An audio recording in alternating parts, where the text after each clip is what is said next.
Chloe knew that only this specific herb could cure the poison coursing through her veins. Yet for my sake, she was willing to give her life-saving medicine to a conniving woman, asking only that I stay by her side during her final days. Reborn and facing this choice again, I took the medicine without a moment's hesitation. Chloe watched the security footage on her phone, a hollow ache spreading through her chest. She knew it had all been a dream, but she never imagined it would be so fleeting. So, after all that maneuvering, the man was still just after the medicinal herb. But Ethan had said it was a gift for her, and now he was still going through such elaborate means to get it himself. Was she that untrustworthy? Even though she knew he would do this, why did her chest still ache so painfully? The moment I retrieved the herb, Chloe immediately shut off the monitor. She curled into a ball, hugging her knees and covering her eyes. Beside her, her assistant, Jessica, asked timidly, "Miss Collins, should I go and bring him back?" Chloe's voice was hoarse. "No, have everyone pull back. Let him go." Jessica sighed but could only follow the order. Meanwhile, after getting the herb, I went straight to the kitchen, unaware of what had transpired upstairs, though I did find the first-floor lobby unusually quiet. An hour later, after brewing the medicine, I was carrying the bowl upstairs when I happened to run into Jessica coming down. Seeing me, Jessica was taken aback. "Why are you still here?" I frowned in confusion. "Leave? To where? I thought I was staying the night." Jessica's brow twitched, her gaze falling to the bowl in my hands. She couldn't help but ask, "What is that?" I looked at the person blocking my way. "It's medicine I brewed for your boss. Please step aside. It won't be as effective if it gets cold." Jessica stared at me in shock. "For Miss Collins? Is Miss Collins sick?" I paused my steps. So even her closest confidant didn't know Chloe had been poisoned? Thinking this, I gave Jessica a sympathetic look. "It doesn't concern you. Go back to sleep." Jessica felt 1,000 arrows pierce her heart. How could anything concerning Miss Collins not concern her? I didn't bother with her any longer, bypassing her and walking straight to Chloe's door to give it a knock. At that moment, Chloe was curled up in a corner, hugging her knees, letting herself be consumed by darkness. Hearing the knock, she pressed the intercom with a hint of irritation. "I don't want to be disturbed by anyone." Hearing her voice come through the sensor on Jessica's shoulder, I froze for a second. What was wrong with her? Jessica opened her mouth, unsure of what to say. Could she really say, "My boss thought you took the medicine and ran, so she locked herself away alone"? She couldn't explain this, so she decided to just let them sort it out themselves. With that thought, she knocked firmly on the door. "Miss Collins, Ethan is here." In less than 3 seconds, the door clicked open. Chloe stared blankly at me standing outside. "Why are you?" Her gaze shifted to what I was holding. "What is that?" I looked at her with a sense of helplessness. "Let me in first. If we delay any longer, the medicine will really get cold." Chloe stepped aside to let me in. As I walked toward the bedside table, I said, "I wanted to tell you first, but you didn't answer when I knocked. I thought you were asleep, so I went ahead and brewed the herb without asking." After speaking, I picked up the bowl and walked to her side. "Here, drink the medicine." Chloe didn't take it, her eyes still fixed on me. "For me?" I gave her a puzzled look. "Who else?" Chloe felt as if she were on a roller coaster. Her heart, which had just plummeted to rock bottom, slowly began to warm up. But then she realized a problem. "How did you know I needed this medicine?" For Ethan to brew it for her, he must have known she was poisoned. But she hadn't even told Jessica, so how did he find out? I lied without batting an eye. "Didn't you know I practice traditional medicine?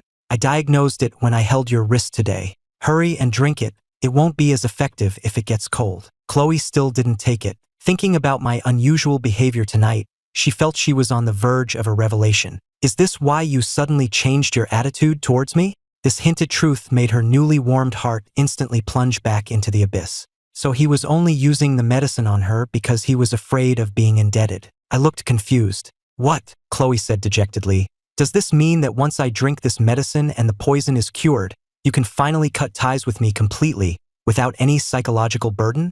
I was completely baffled. I never thought a casual lie could make her imagination run so wild, and I found it both frustrating and amusing. "If I wanted to cut ties with you, I would have just brought you the medicine. Why would I need to promise to be with you?" I looked at Chloe. "Do you not trust me? Or do you not have confidence in yourself?" Chloe gave a bitter smile. "Ethan, in this world, you're the only one who makes me feel insecure." She had been the golden girl her entire life, yet she had stumbled time and again with me. She would even feel jealous of a woman who was far inferior to her in every way, simply because that woman had monopolized nearly all of my attention. This time it was my turn to be silent for a long while. Then, without further explanation, I casually handed the medicine to her again. Anyway, the medicine is already brewed. The formula for Sophia's mother is different. It'll be a waste if you don't drink it. Chloe didn't refuse this time, but her heart was shrouded in gloom. She interpreted my change of subject and my tone as a death sentence for her hopes. Fine, if this was what Ethan wanted, she wouldn't trouble him any longer. After downing the bowl of herbal medicine, Chloe's delicate brows furrowed unconsciously. A smile played at the corners of my eyes. Is it bitter? Chloe wiped her lips. It's okay. My fault for not preparing some candy for you. Chloe couldn't help but laugh. It's fine. I'm not a child. As soon as she said it, Chloe realized that my last sentence didn't sound like something I would normally say. And if he truly intended to leave her, he certainly wouldn't go to such unnecessary trouble. Before she could look up to figure it out, a shadow suddenly fell over her. I leaned in, cupped her face with both hands and said, "Then let me help you with some of that bitterness." And then I kissed her. Chloe's pupils constricted. Her senses seemed to vanish in an instant as a wave of warmth crashed into her soul. An intimate atmosphere began to build in the bedroom, and both of us, swept up by the kiss, soon found ourselves tumbling onto the soft, large bed. I managed to pull back a sliver of rationality. You just finished your medicine. You should lie down and rest. The desire in Chloe's eyes was still thick and intoxicating as she gazed at me. Ethan, I gave you a chance to leave. You're the one who walked back in. If she had never had me, she would rather hurt herself than see me frown. But now that she truly had me, she could never let go. Whether Ethan loved her or not, he could forget about ever leaving her side again. Seeing Chloe's delicate body lean towards me, I gently pressed her shoulder, pulled the covers over her, and then sat on the chair by the bed. I looked at her and said softly, "Be good. Get some proper rest so your body can recover faster." Chloe watched me with hazy, beautiful eyes, her red lips parting slightly.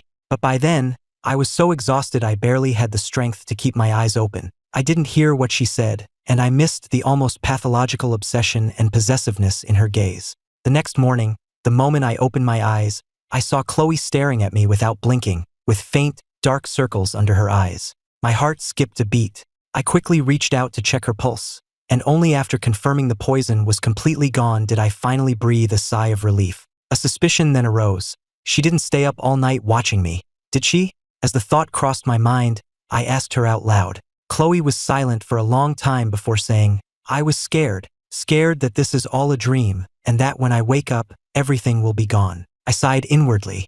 "Don't be afraid. I will never leave you." Chloe's heart trembled, and she threw her arms around me. "You said it." I nodded. "I said it." I patted her arm. "Let go for a second. I need to get up." But instead of letting go, Chloe held on even tighter. "Where are you going?" I pinched the bridge of my nose. Was it my imagination? How did Chloe seem to get even clingier after one night? "To the office, of course. You know how busy my position is." Chloe's jaw tightened slightly, but she said nothing. I keenly sensed what was bothering her and decided to tease her a little. "I almost forgot. Sophia is still at the company." Hearing this, Chloe's arms around me tightened again. "You're not allowed to go." She was suddenly frantic. Seeing her reaction, I smiled. "If you don't let me go to the office, how am I supposed to fire her?" Chloe's expression went blank. "What did you say?" I enunciated each word clearly. "You heard me. I said I'm going to kick her out of the company." "What? Do you have a problem with that?" Chloe felt like she must still be dreaming.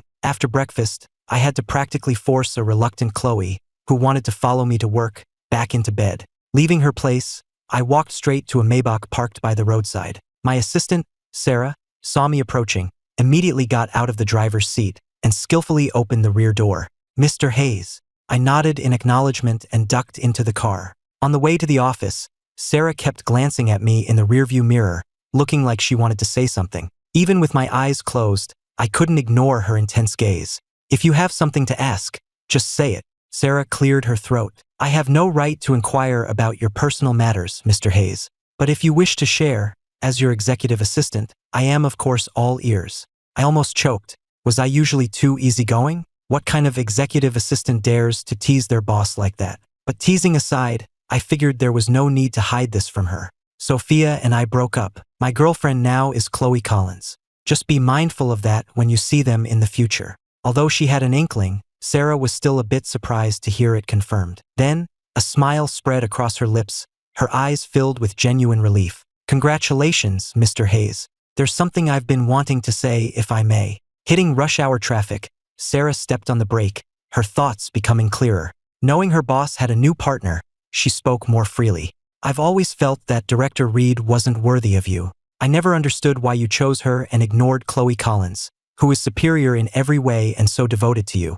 But it's good you've changed your mind now. It's not too late, but we had already missed an entire lifetime. If I hadn't been reborn, it would have been just as Chloe said. We might never have had the chance to meet in the next life. As for why I chose Sophia before, it wasn't that I was blind, choosing someone inferior to Chloe in every way over a woman I genuinely admired. The truth was, Sophia and I had fallen in love in a past life, in ancient times, and we had died together in a suicide pact. When I was born into this modern era with memories of that first life, it was impossible for me not to search for her, and impossible to give any other woman a chance. After all, loyalty and love is ingrained in my very soul. But in my last life, after I found Sophia, I never looked down on her difficult circumstances. I comforted her, saying it was just bad luck she didn't have her memories, brought her into my company, promoted her all the way to second in command, and even helped her, an illegitimate daughter, return to her powerful family, tirelessly managing their business for her. And yet, it all ended so tragically. Remembering the vow we made when we died together, 3 lives, 3 worlds, eternally devoted, now feels like a joke. I watched the scenery fly by outside the car window, a flicker of anticipation for what was to come. Sophia, for what you owed me in our past 2 lives, I'm going to collect the debt in full this time. Upon arriving at the office, I walked past the greetings of the employees and went straight to the executive elevator. As I pressed the button for the top floor, I gave an order: summon all senior management for a meeting in the conference room in half an hour.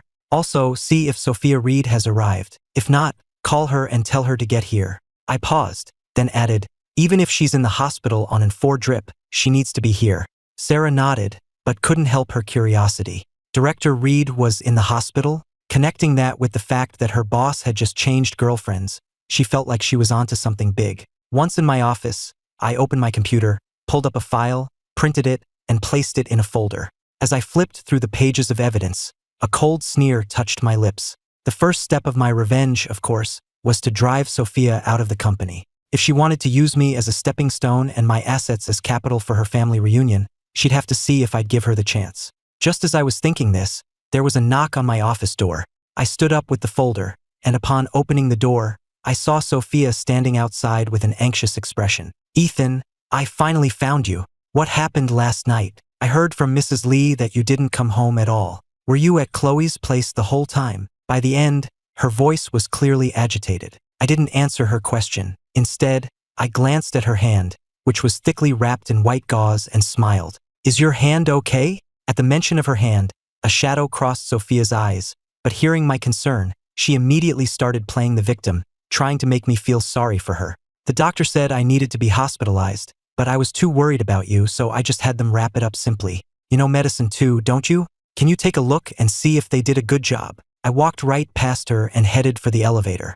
Sophia fell into step beside me. Knowing her true colors, even being in the same enclosed space with her made me uncomfortable. Fortunately, the conference room floor wasn't far from the top, and before Sophia could try to speak again, the elevator chimed to a stop. After exiting the elevator, I took a deep breath of fresh air and walked directly to the executive conference room at the end of the hall. Sarah was waiting by the door and opened it for me. Mr. Hayes, everyone has arrived. Sophia gave Sarah a suspicious look. For some reason, she felt the way Sarah was looking at her today was strange. Sarah pretended not to notice, clutching a stack of files as she followed me. Under the gazes of all the senior executives, I calmly walked to the head of the conference table and sat down. With a sharp slap, I threw the folder onto the table, causing everyone to look over. Leaning back in my chair and resting my chin on my hand, I said, I've called you all here today to announce some adjustments and changes to certain senior management positions. I then turned to Sophia, who had just taken her seat. During her tenure, Director Reed has repeatedly used her position to embezzle company funds, severely damaging the company's interests. After careful consideration, the decision has been made to terminate her employment contract with the company. I paused, looking again at the stunned Sophia. Director Reed, will you be resigning, or will you wait for the company to fire you? As my words fell, the entire conference room went silent. Not only did Sophia look completely dazed, but the other executives were also frozen in place, as if they couldn't believe what they had just heard. Everyone's first thought was that the couple was having a fight. Some were gloating while others tried to play peacemaker. Mr. Hayes, isn't this punishment a bit too severe? Director Reed may have made a mistake, but she has also made great contributions, hasn't she? Under her leadership, the sales department's performance has been steadily increasing. Besides, the embezzlement issue is in the past, and she has already paid the money back. Can't we consider a different form of punishment? I looked at the speaker, thinking to myself that Sophia was truly skilled, able to win over a veteran executive in less than a year. So, according to Director Miller, the sales department's success is all her doing? And embezzling funds, a criminal offense, can just be easily overlooked? Is that it? I didn't mean that. Beads of sweat formed on Mr. Miller's forehead. Catching Sophia's pleading gaze, he had no choice but to press on. Mr. Hayes, we've all seen your relationship with Director Reed. We know couples can have their disagreements. I'm just worried you two will take it too far, and it will be hard to reconcile later. I sneered. So I should thank you for your concern? Not at all, not at all. Miller waved his hands dismissively, but still wanted to continue persuading me. I cut him off. Just one thing, Director Miller. Am I the CEO, or are you? Miller was instantly silenced, shooting Sophia a look that said he could do no more. Sophia cursed useless under her breath and pinned her hopes on me. Ethan, I need to talk to you alone. I didn't refuse. If it weren't for the fact that executive dismissals require a formal meeting and some degree of consultation, I wouldn't have bothered with this process. After dismissing the other executives, Sophia immediately stood up, leaned forward to show off her curves, and lifted my chin with a slender finger. Her voice was sultry and alluring. Ethan, I need an explanation. I chuckled. Embezzling company funds and then getting fired. What's the problem with that? Sophia frowned at me. You know that's not what I'm asking about. Besides, if you were angry about that, you wouldn't have waited until now to confront me, and you certainly wouldn't have personally used your own money to cover the shortfall for me, would you? The smile on my face began to feel strained. Was she reminding me of how foolish I used to be? You really want to know why? I crossed my arms. Though I was sitting, my gaze towards Sophia was filled with disdain. When I loved you, I could put you on a pedestal. Now that I don't, what do you think you are? Sophia's fists clenched, her chest heaving. Ethan, you were the one who pursued me, and now you just say you don't love me anymore? Then who do you love? Chloe Collins. My face filled with impatience. It's none of your business, and don't act like you're the victim here. Whether you truly liked me or were just using me as a tool to get back to your family, I think you know the answer better than anyone. Sophia, I have done nothing to wrong you, but what you owe me, you can never repay in this lifetime. A flicker of guilt crossed Sophia's face, but my last sentence seemed to imply there was more. She was about to speak when I pushed her away. Go submit your resignation yourself. Don't make me say it a second time. With that, I walked out without a backward glance. The dismissed executives had assumed the couple would talk things out behind closed doors and resolve their conflict, but instead they saw Sophia walking out of the building with her belongings, looking completely dejected. Instantly, rumors began to fly within the company. Meanwhile, when Chloe woke up, she saw a woman in a white lab coat talking with Jessica, her back to the bed. Miss Collins, you're awake. Seeing Chloe's eyes open, Jessica immediately rushed over. Dr. Claire Collins casually sat on the edge of the bed, cracking sunflower seeds, and checked Chloe's pulse. The poison is cleared. By the way, when you said you were going to give the medicine to someone else yesterday, you made me furious. What made you change your mind? Before Chloe could speak, Jessica explained, it was Mr. Hayes who decided to brew the medicine for Miss Collins. And Mr. Hayes and my boss are together now. Remembering my rather sympathetic look from last night, Jessica felt a surge of grievance. Miss Collins, why didn't you tell me you were poisoned? Don't you trust me anymore? Who poisoned you? Chloe ignored her and looked at Claire instead. Why are you here? You think I wanted to come? I was worried about you. Claire rolled her eyes at her, then asked, but isn't that guy completely fixated on that Sophia woman? For him to suddenly be so good to you and choose to be with you, aren't you suspicious he has some ulterior motive? Chloe's eyes burned with a desperate passion. So what if he has a motive? I'm willing to give him anything he wants, including my life. Hearing this, Claire couldn't help but curse. Are you insane? Always talking about giving away your life. Is your life that worthless? Jessica quickly brought over a cup of tea and began diligently massaging Claire's shoulders, thinking that besides her boss's cousin, no one else their age would dare speak to Miss Collins like that. The tea didn't seem to calm Claire down. After downing a few more cups, she set the cup on the table, straightened her collar and said, all right, I'm relieved you're okay. I have a ton of work waiting for me at the lab. I'm leaving, no need to see me out. Although Claire said not to, Jessica still arranged for someone to take her to the airport. After getting up, Chloe looked around the empty mansion and felt a sudden sense of unease, even though Ethan had only stayed for one night. At that thought, she turned to Jessica. "Get the car ready. I'm going to pick up my—" She bit her lip before continuing, "pick up my boyfriend from work." After receiving Sophia's resignation, I made a few more personnel changes and then spent the rest of the day in my office handling work as usual. When it was time to leave, I rubbed my temples and glanced at my phone, which was flooded with missed calls and messages from Sophia and her brother. I didn't even look at them, deleting everything and blocking both their numbers. But just as I stepped out of the company building, Sophia's brother, Leo Reed, walked right up to me. As a public figure, Leo was completely disguised, wrapped up so tightly that even his most dedicated fans might not recognize him. But I recognized him instantly. Sophia had embezzled funds multiple times specifically to pour resources into Leo's career, trying to make him a star as her second piece of leverage for returning to the Reed family. After all, the main business of the New York Reeds was in the entertainment industry. Acknowledging a popular young actor as a son, even an illegitimate one, held a certain appeal for the family patriarch. Leo came forward and grabbed my arm. "Brother-in-law, why didn't you answer my calls? What's going on with you and my sister? Why did you make her quit?" Chloe, who had seen me come out and was about to get out of the car, froze with her hand on the door handle when she heard Leo's words. Jessica, in the driver's seat, turned around. "Miss Collins, did you hear that? Mr. Hayes fired Sophia. It seems he really wants to be with you."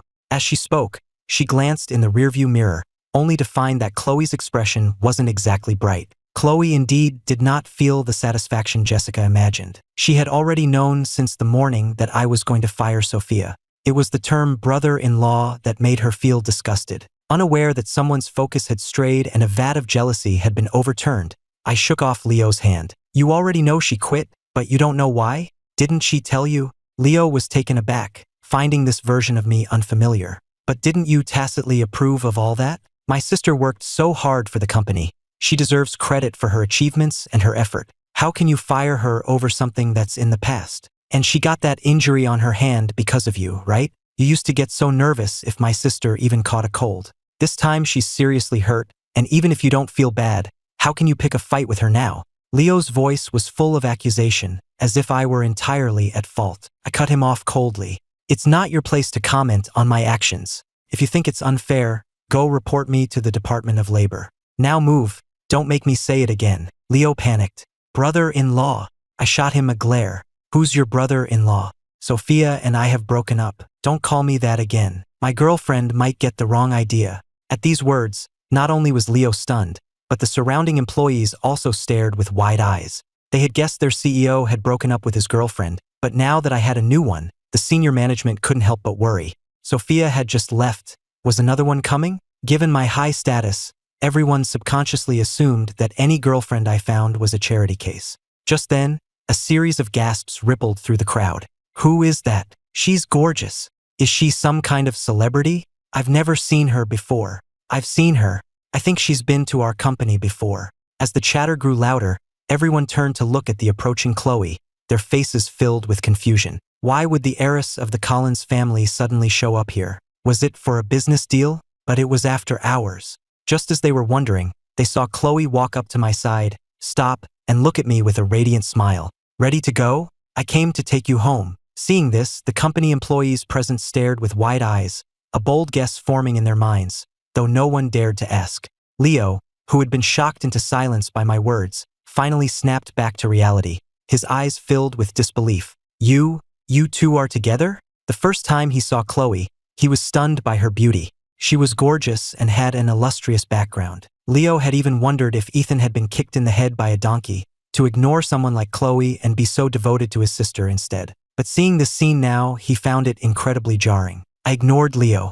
To be precise, from the moment Chloe appeared, my gaze hadn't left her face. "What are you doing here?" Chloe lowered her head and gave a small smile. "Picking up my boyfriend from work." Her words, equivalent to a public announcement, instantly sent the crowd into an uproar. So this really was Mr. Hayes' new girlfriend. I smiled along with her. "Let's go." Leo rushed forward. "You're not going anywhere. You cheated. What did my sister ever do to you for you to just use her and throw her away? How could you do this to her?" Everyone took a step back, watching the frantic Leo. "Who is this guy?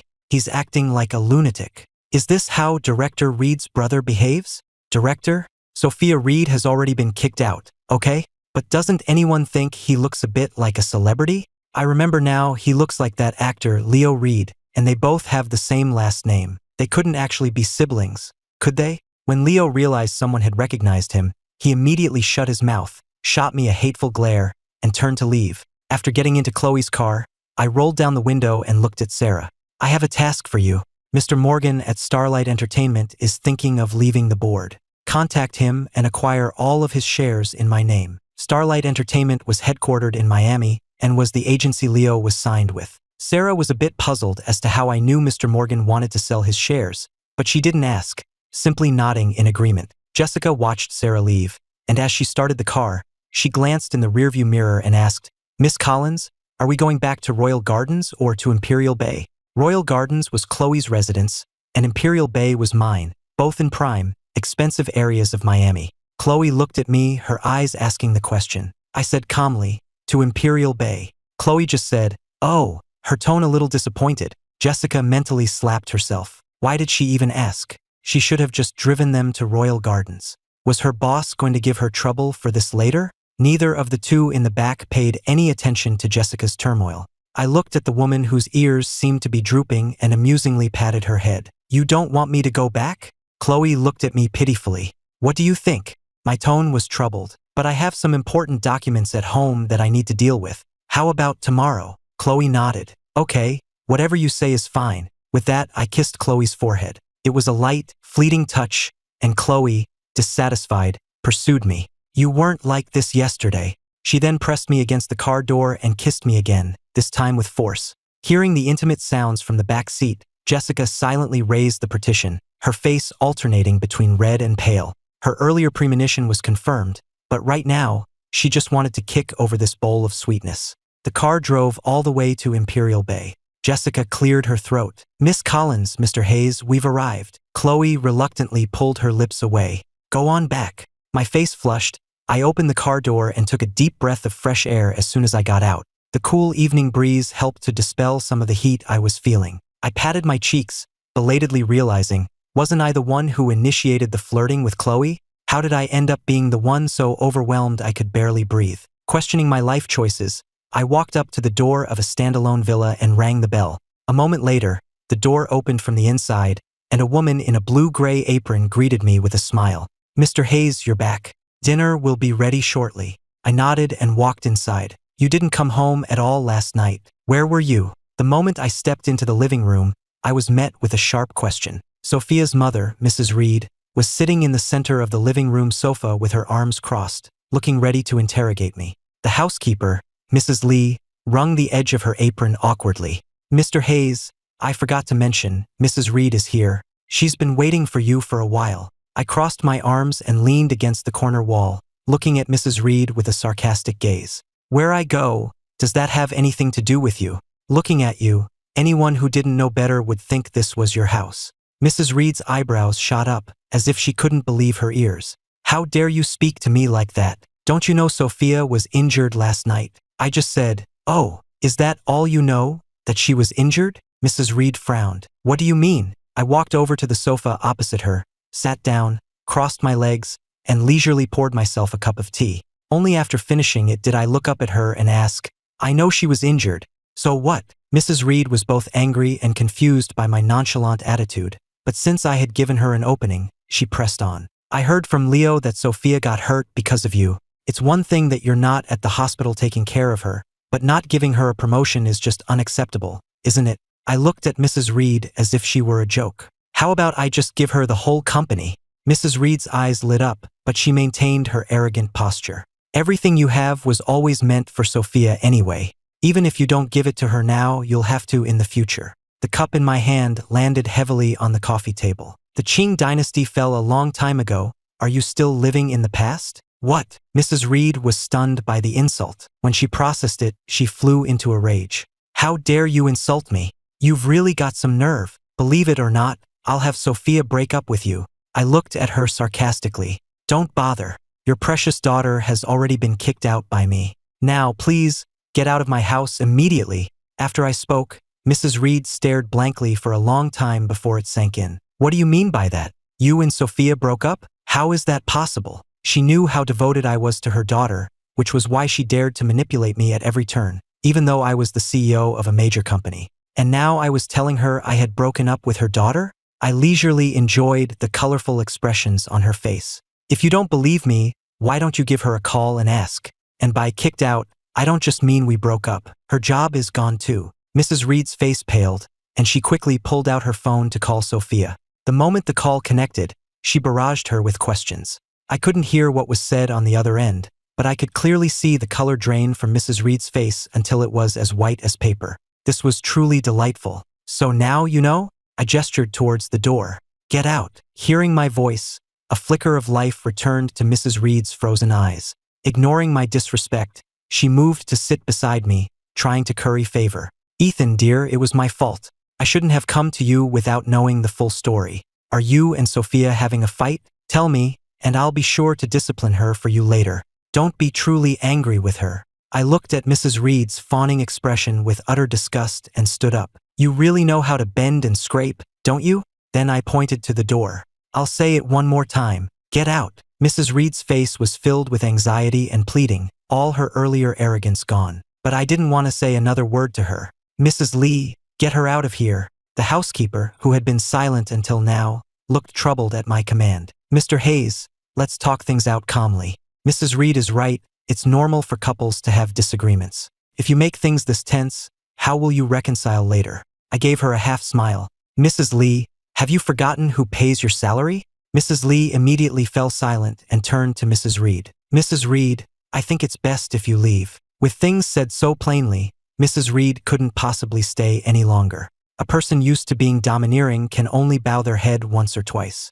After being repeatedly humiliated by me, her temper flared. What's there to be so arrogant about, coming from an orphanage? You remember this, you're the one giving up on Sophia this time. Don't you dare regret it later. Once we're back with the Reed family, even if you get on your knees and beg Sophia to take you back, I won't let you through the door. With that, Mrs. Reed stormed out without a backward glance. But she had no idea that by the time her family of 3 returned to the Reeds, Sophia would find that my status was something she could never hope to reach. I leaned back against the sofa, feeling weary. The empty living room felt particularly lonely. Before long, my phone rang. I glanced at the caller ID, and my voice softened. What's wrong? Chloe's pleasant voice came through the receiver.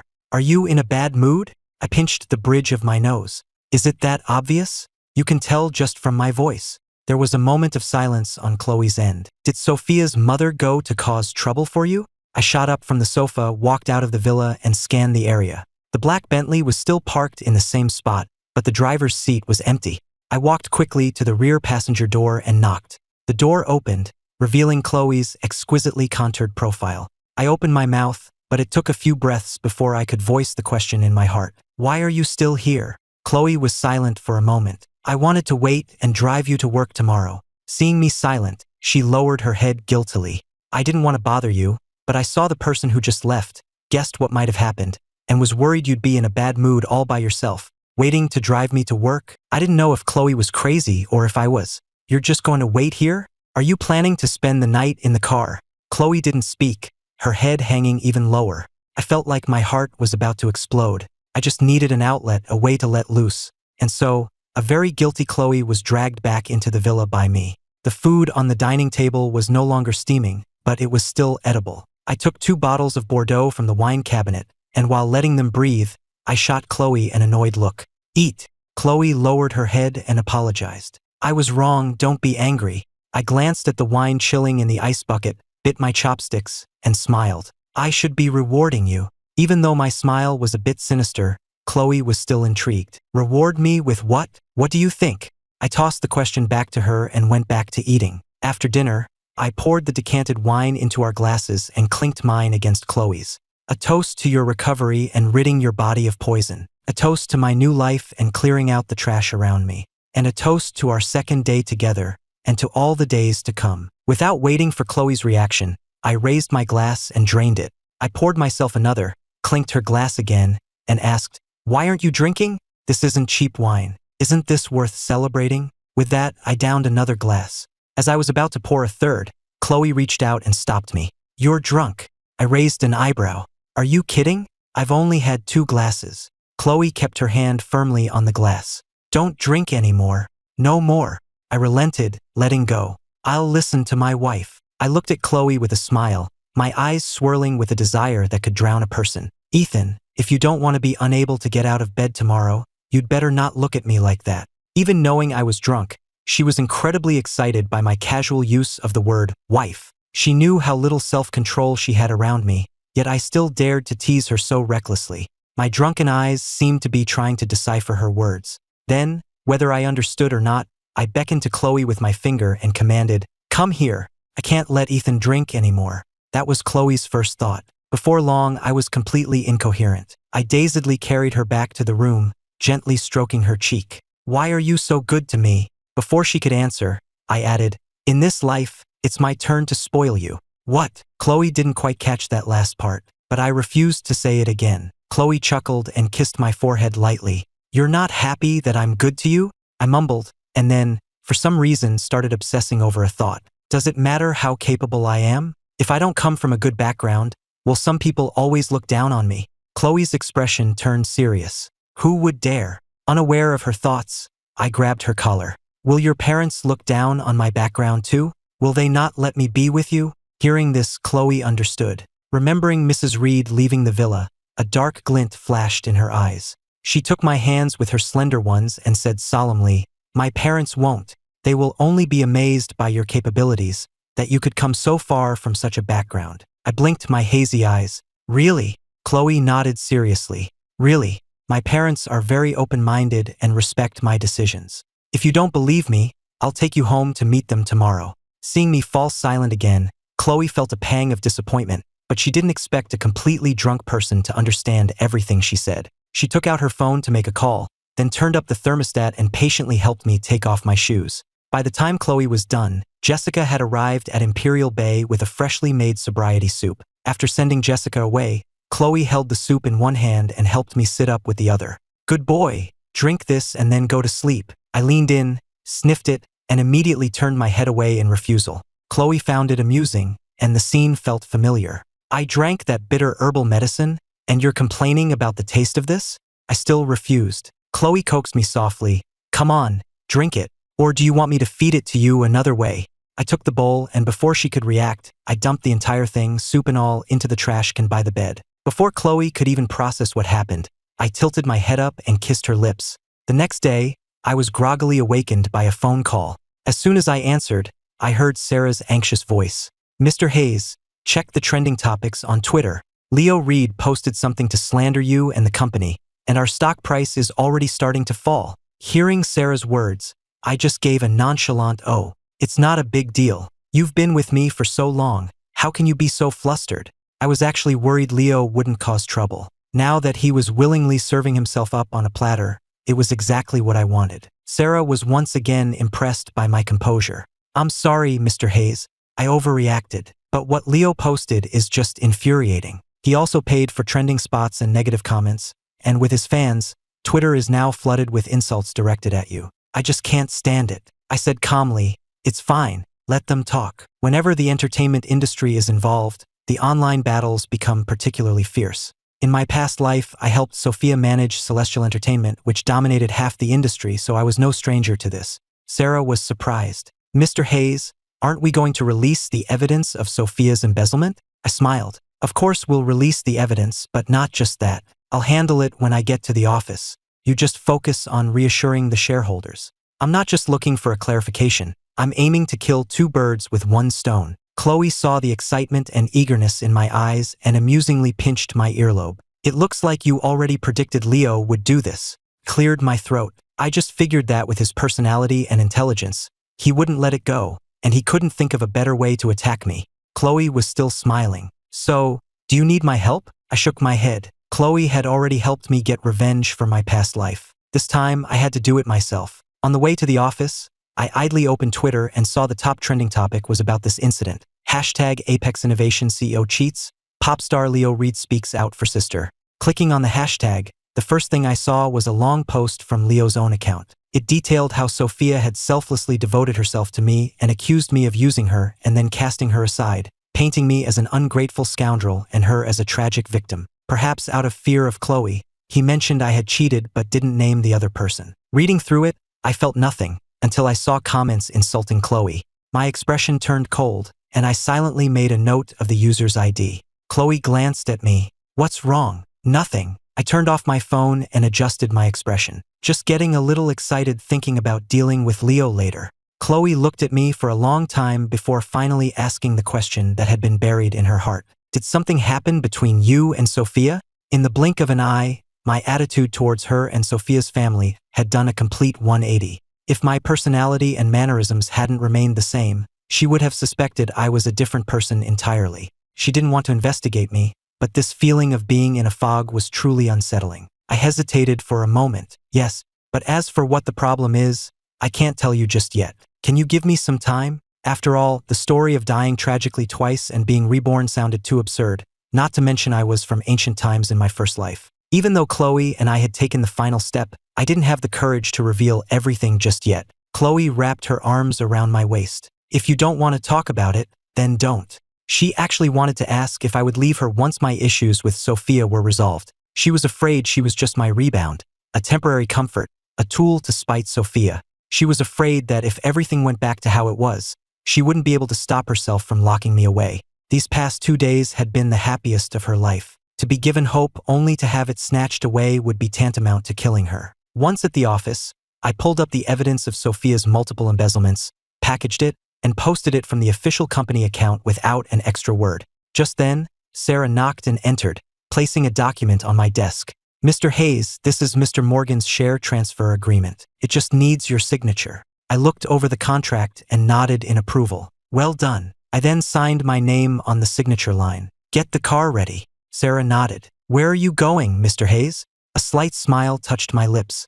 As a new shareholder of Starlight, I should naturally go and say hello, get to know everyone. In an office at Starlight Entertainment, Leo Reed watched Apex's falling stock price with a smug smile. What's so great about being a CEO? Doesn't he know the influence I have in the entertainment industry now? If he dares to act high and mighty in front of me, I'll make his company go bankrupt. His assistant, Joey, handed him a freshly brewed coffee, fawning over him. "You're amazing, Leo. I bet it won't be long before that guy comes crying to you, begging you and Miss Reed to get back together." Leo snorted. "Just because he comes begging, does that mean we have to forgive him? He dared to humiliate me at the company entrance, so I'll make him kneel and apologize to me in front of his entire company."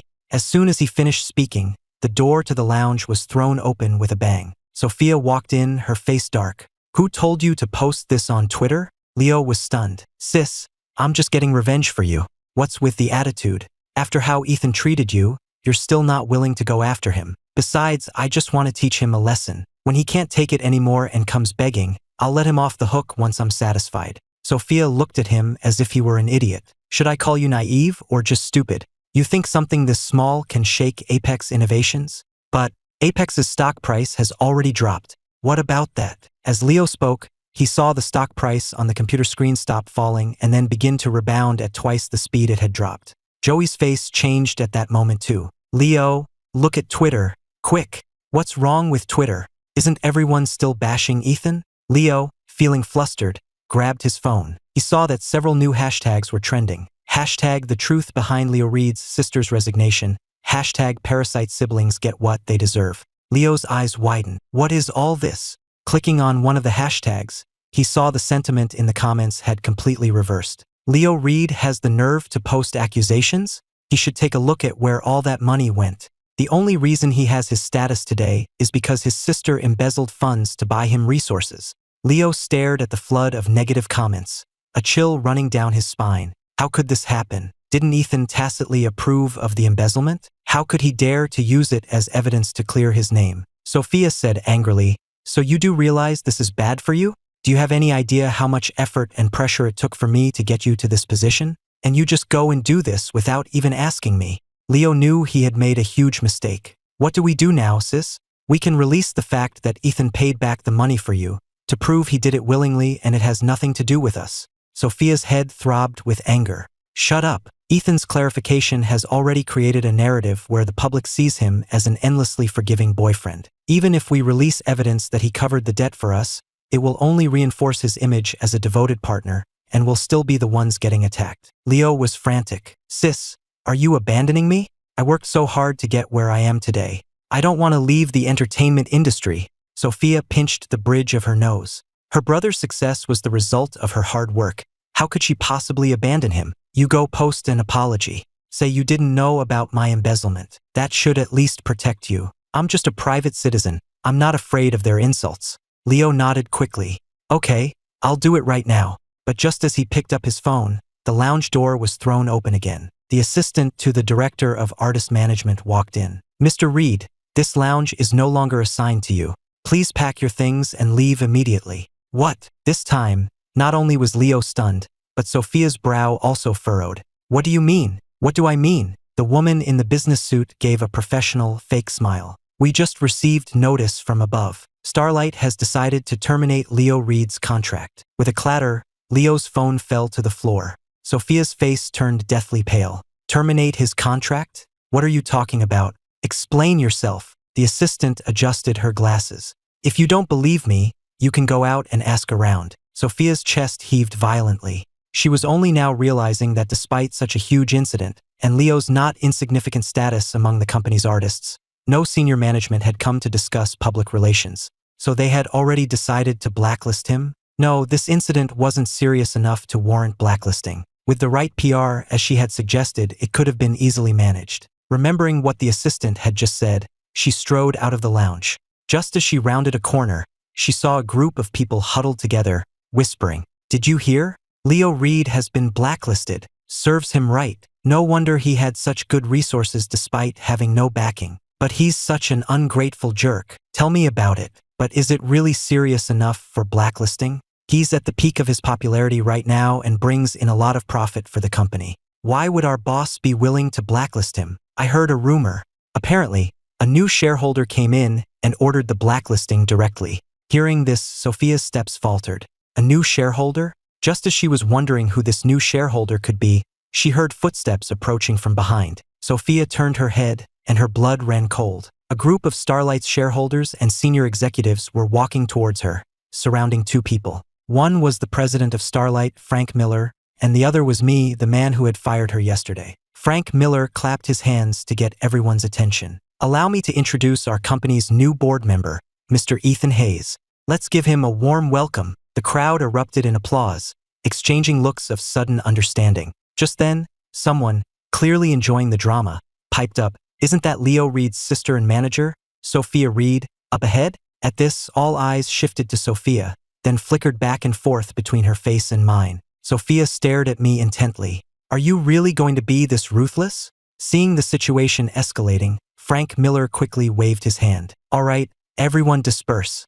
Get back to what you were doing." Although the crowd was eager to watch the drama unfold, no one dared to defy the president's order. In an instant, only Sophia and I were left. Ruthless. I savored the word, finding it amusing. I gave you your original position. Leo's status today is because I promoted him. Now, I'm simply taking back what was mine, returning things to how they were. How is that being ruthless? Sophia took a deep breath. What exactly happened? Ethan, you know what I'm asking. At least let me know the truth before you destroy me. Before I could answer, Leo ran over. Seeing me, his face changed instantly. It was you, wasn't it? The company is shelving me because of you. I sneered. So what if it was? Consumed by hatred, Leo screamed and lunged at me. I'll kill you. Without even blinking, I caught his swinging wrist, twisted it with force, and a sharp crack of bone breaking echoed along with Leo's scream. I tossed him aside like a rag doll. By the time Sophia reacted, Leo was already on the ground. Leo!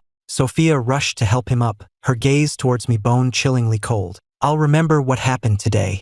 I hope you don't regret it in the future. With that, she supported Leo and walked away. I watched the siblings retreating backs, my eyes filled with ice. Regret? My only regret was falling for her for 2 lifetimes and failing the one who loved me most, Chloe. But thankfully, I still had a chance to make things right. After leaving Starlight, I made a phone call. When it connected, a slightly slurred voice came from the other end. Who is this? Hearing that voice again still made me uncomfortable. It was Michael Reed. the legitimate heir of the Reed family and Sophia's half-brother. Who is it? If you're not going to talk, I'm hanging up. Michael Reed. I said his name. Michael paused. Who are you? Who I am isn't important. I'm mainly calling to warn you. Be wary of your father's illegitimate daughter. She's been plotting to return to the Reed family and fight you for the inheritance. Michael scoffed dismissively. That pair of siblings? As long as I'm around, they won't even get through the front door of the Reed estate. I wouldn't be so confident, Mr. Reed. In my past life, even with Michael's strong opposition, he couldn't stop Sophia and her family from returning. This time, although she didn't have my help or the capital to attract the patriarch's attention, I knew Sophia. She wouldn't stop until she got what she wanted. Michael might not be her match. What do you mean by that? And who the hell are you?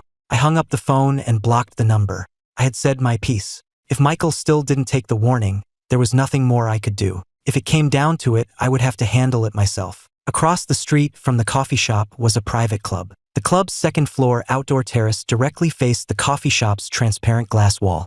Victoria Hamilton was in a meeting with the head of her Miami branch when her gaze inadvertently drifted across the street. Seeing me sitting there, she shot to her feet. The branch head, Mr. Johnson, was taken aback. Is something wrong, Miss Hamilton? Her assistant, Linda, also turned to look at her, instantly on alert. Victoria stared at me, her eyes wide. That man! Mr. Johnson followed her gaze and then smiled. Miss Hamilton, you've been in New York, so you might not know. That's not just any man. Oh! Victoria was no longer in a hurry. She slowly sat back down before asking, how so? Mr. Johnson continued, even if you don't know him, you've probably heard of Apex Innovations, right? Of course.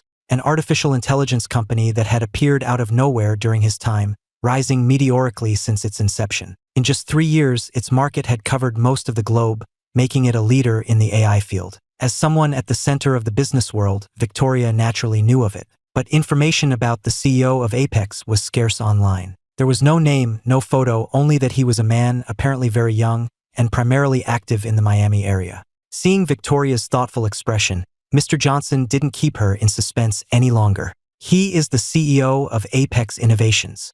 This time, Victoria was truly shocked. What? From Mr. Johnson's words, she had assumed the man held a high position at Apex, but she never imagined he was the CEO. She had thought young meant at least in his 30s, but this man looked to be barely 20. Or did he just look young for his age? If so, perhaps she had been mistaken just now. With this thought, she became a bit distracted. Mr. Johnson, since you know him, do you happen to know his age? Mr. Johnson said enthusiastically, I was just about to tell you, Miss Hamilton, the man is only 19 years old. Seeing Victoria's stunned expression, Mr. Johnson assumed she was just shocked by Ethan's extreme youth and continued with a sigh.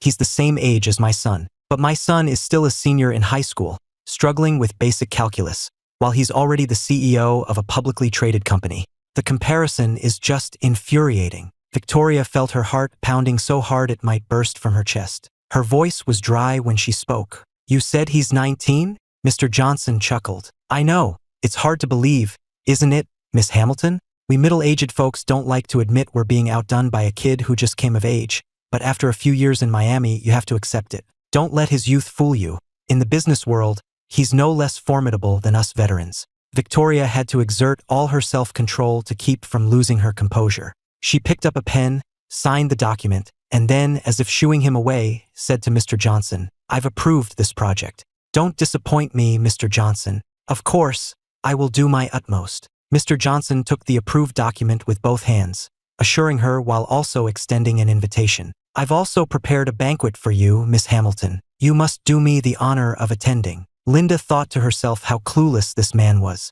Couldn't he see her boss was on the verge of jumping out of her seat? Mr. Johnson might not know, but having been with Victoria for so long, Linda had guessed the reason for her reaction right away. Come to think of it, the boy's eyes really did resemble her own mother's when she was young. Thinking this, she stepped forward to decline. Miss Hamilton has never been fond of such social engagements. Doing your job well is more important than anything. Besides, she has other matters to attend to, so you should head back first. After Mr. Johnson left, Victoria immediately headed downstairs, not even waiting for the elevator. But when she got out of the club, she saw that the spot where I had been sitting was empty. I was already gone. Linda was also dumbfounded. Miss Hamilton, should we go to his company? A cool summer breeze blew, and some of Victoria's rationality returned. Her beautiful eyes stared in the direction of the coffee shop for a moment before she spoke slowly. Call and make an appointment first. Also, run a background check on him, his personal information and his history for the past 19 years. I want every detail. In a hospital room on the other side of town, Leo was crying breathlessly. Sis, look how ruthless Ethan was. I feel like my hand is completely ruined. Sophia was also extremely frustrated, but she still pulled him into a comforting embrace. The doctor said it's just a minor fracture. If you're careful with your diet, it will heal in time. Leo continued to sob. But are we just going to let this go? Sophia gritted her teeth. Of course we're not just going to let this go. Once we're back with the Reed family, anyone who has ever humiliated us will pay the price.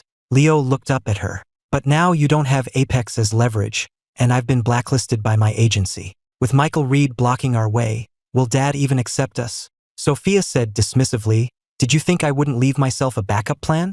This path is blocked, but we still have the option of a strategic marriage. A strategic marriage? Leo's mouth fell open. Then, a thought struck him and his eyes lit up. You're still in contact with Carter, aren't you? Carter Vance, the sole heir of the Vance family in New York. Sophia had gotten close to him when she was in the city. If it weren't for the Vance patriarch looking down on her status, and her meeting me, a better and more willing stepping stone, she wouldn't have given up on Carter to come to me. Even though she had chosen Ethan, she had always maintained contact with Carter. Thanks to her careful manipulation, he had always believed it was his father who had broken them up, so he didn't resent her and even felt guilty about it. Now that I had abandoned her, she no longer had any reason to hide it. Yes, we're still in touch. Once I can persuade his father, we'll get married. Leo was overjoyed. That's great. The Vance and Reed families are a good match, and Carter is the sole heir. If you two get married and Dad finds out, he might even invite us back to the family himself. Then his expression darkened. Sis, you should never have given up on Carter in the first place. Even though the Vances are only ranked 8th among the great families of New York, they're still an old money family with a long history and a stable foundation. Apex looks good now, but how long can such a young company stay on top? Besides, he's just some nobody from an orphanage. Even if he manages to claw his way into high society, people will still look down on him. Does he think getting with Chloe Collins will make him one of them? Even the Vances care about background. Hearing Leo's words, Sophia's gloomy mood from the past 2 days finally lifted a little. She pulled out a few tissues and handed them to him. Wipe your tear-stained face. Carter will be here soon. Don't let him see you looking like a mess. Leo took the tissues, stunned. Carter's coming? Isn't he in New York? Why would he suddenly come here? Sophia explained, old Mr. Peterson in Miami is celebrating his 80th birthday. The Vances and the Petersons are related, so he's here for a visit. Meanwhile, in a luxurious reception room, seeing the woman who walked in, Chloe waved for Jessica to go and make coffee. Well, look who it is, Victoria. What brings you to Miami all of a sudden? Victoria tossed her car keys onto the coffee table and sat down on the sofa opposite Chloe, making herself at home as if it were her own house. I was about to ask you the same thing. Why are you staying in Miami for so long? Chloe raised an eyebrow. You don't seem like the type to be so nosy. Victoria's expression remained indifferent, but her tone was familiar. I have 2 other sisters at home. I can't be bothered with you. It was Aunt Susan who asked me to pass on a message. She said if you don't come back soon, she's going to come down here herself. She paused, a playful smile on her lips. To see what kind of man has you so captivated. Chloe nearly choked. Victoria paid little mind to Chloe's reaction and returned to her original point. I'm here to review and approve a project. Also, she sat up a little straighter, a new light shining in her eyes. I think I've found my brother. Hearing this, Chloe's smile vanished. Are you sure? Have you done a DNA test? Victoria's crossed hands fidgeted unconsciously. Not yet, but I have a gut feeling that it's him. You know, that kind of psychic connection? With all the other potential candidates we found before, including those who looked a lot like my mom and were trying to impersonate him, I've never felt this way. Chloe was confused. Then what are you hesitating for? Instead of taking him for a DNA test, you came here? Is passing on a message from my mom more important than finding your brother? Of course not. Since it wasn't confirmed, she didn't explicitly say that the person might be the CEO of Apex. And the more she felt it was true, the more nervous she became about uncovering the truth. Chloe seemed to guess her state of mind and didn't press further. Just then, Jessica came over with 2 cups of coffee. Chloe took a sip and asked casually, if you find your brother, he should be around my age, right? Victoria nodded. He was born 6 months after you. Just as Chloe was about to ask for the birth date, the previously pleasant Victoria's expression changed in an instant. Don't you even think about my brother. Even if you're the same age and from similar families, it's a no-go. My brother was taken from us at birth. Now that we've finally found him, I'm not letting him even think about marriage until I've spoiled him rotten. Chloe looked at Victoria, who had suddenly become hostile towards her, and didn't know whether to laugh or cry. You're not even sure if he's your brother yet, and you're already this protective? Thrown off by this, she couldn't be bothered to ask about the birth date anymore and quickly tried to distance herself. Besides, I already have a boyfriend. Victoria was surprised to hear this. Before she could ask for details, she received a text message from Linda. With news about her brother, she instantly lost interest in Chloe's love life. I've delivered Aunt Susan's message. If there's nothing else, I'll be going. Without giving Chloe a chance to see her out, Victoria got into a black sedan parked by the curb. Linda, in the driver's seat, handed her a thin file. Miss Hamilton, according to our investigation, the young man's name is Ethan Hayes, age 19, but his date of birth is unknown. He has no parents and was taken in by the Southridge orphanage before the age of 5. We couldn't find any other information. Hearing that I was an orphan with no parents, Victoria felt a mix of excitement and heartache. She was excited because the possibility of me being her brother was even greater, but her heart ached thinking of the hardships I must have endured as a child. But why can't we find any other information? While the Hamilton family wasn't a top-tier international intelligence agency,